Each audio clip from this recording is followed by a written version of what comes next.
All right, so today we're going to talk about the thoracic spine's role in shoulder pain, shoulder impingement, whatever may be happening at the shoulders. So I'm going to show you a couple different assessments and then a couple different ways that you can start to work on your thoracic extension mobility. All right, so when we look at the shoulder, again, when we talk about the shoulder, a lot of times we're talking about that shoulder impingement. If you look in the front of the shoulder here, this is where things tend to get pinched. So the idea is anything we can do to open up that space a little bit more will help reduce that pinching.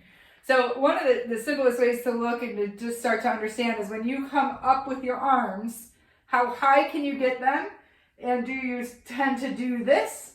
Or can you use your full range of motion of your arms? When you go here, if you are bent over, you have less movement in that thoracic spine, you're only going to get so far. And then you can't go further. You don't even have it. You can try it. Bend over, see how high you can go. That's as far as you can get. Whereas if you start to extend your spine, you can start to go a little bit further. So imagine if you're here, that's closing down that front side and that front space in the shoulder. So if you're standing here and you look in the mirror and you're stopping well before your head or you're really arching your back, chances are there's a thoracic spine issue, okay? So, or component, let's say, that needs to be addressed. So two tests I love to look at. One is the wall angel. So it's just here, and you get against the wall. My feet are a little bit away from the wall. Elbows on the wall, and then looking at your ability to do this. All right? If you can do this, chances are you have enough mobility in both your shoulders and your thoracic spine to do something like an overhead carry or an overhead press. If you do this and your back comes way off the wall, see if you can flatten your back on the wall. And if you can't, chances are you're trying to find more motion by taking your body away from the wall. All right? So, and then of course there's the third option, which is you just cannot get there. All right? So if you're looking and saying like, okay, I hurt with an overhead motion, and when you get to the wall, you can only get to here, of course you're gonna hurt because you don't have the ability to utilize those joints the way they were set up. So the wall angel to me is a tell-all test for many things, all right? So looking at the wall angel is one. Another one I love to do, which, you know, if you follow me, this one will come up often, is just looking at a wall squat. So you get your toes literally touching the wall, hands on the wall, and then try to squat down as deep as you can. Okay? When you do this, many things might happen. You might feel like you're going to fall over. You might feel it super tight in the middle of your back. You might feel like you just can't do it. So again, it's toes on the wall, knees, if they start to touch the wall, you try to go back, but you're going down as far as you can. For me, it's super tight right through here. So I know I have a thoracic issue, and then up. Again, anything like squatting or overhead lifting, or if you're getting into like a jerking motion, a snatch motion, anything like that, if it's hard for you to maintain your body here with your arms up, you're gonna either slip out of it and come back this way, or your arms will stay forward and put more force there.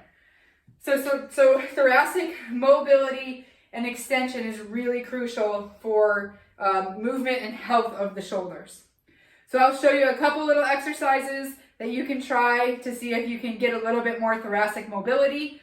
With all exercises, none of them should be painful. It's okay for you to feel things, but here's a couple things you can try. All right, so this one is probably one of my favorites just because it feels kind of good. But you get on a foam roller, you lay on it head on, butt on. Make sure this space here, make sure there isn't space here. So you should be able to flatten your back down to the ground. And then take your hands together, and this is just a series of things.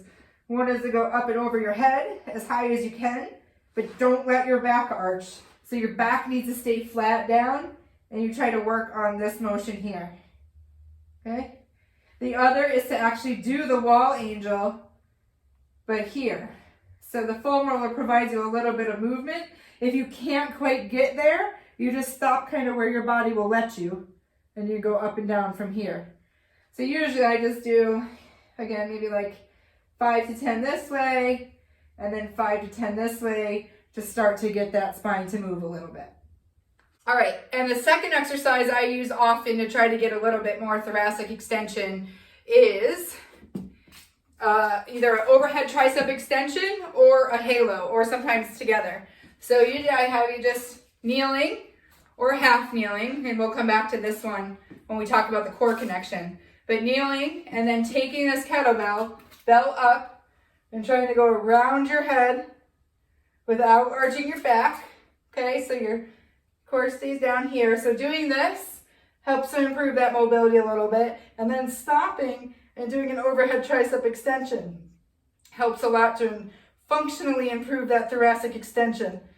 So here, you drop that right between your shoulder blades. Make sure your elbows stay high and then extend up. Okay? So those are two of my favorites to help to start to get some thoracic extension. Remember, thoracic extension will help to open up the front of you without having to think about it, and just setting your body in a better position.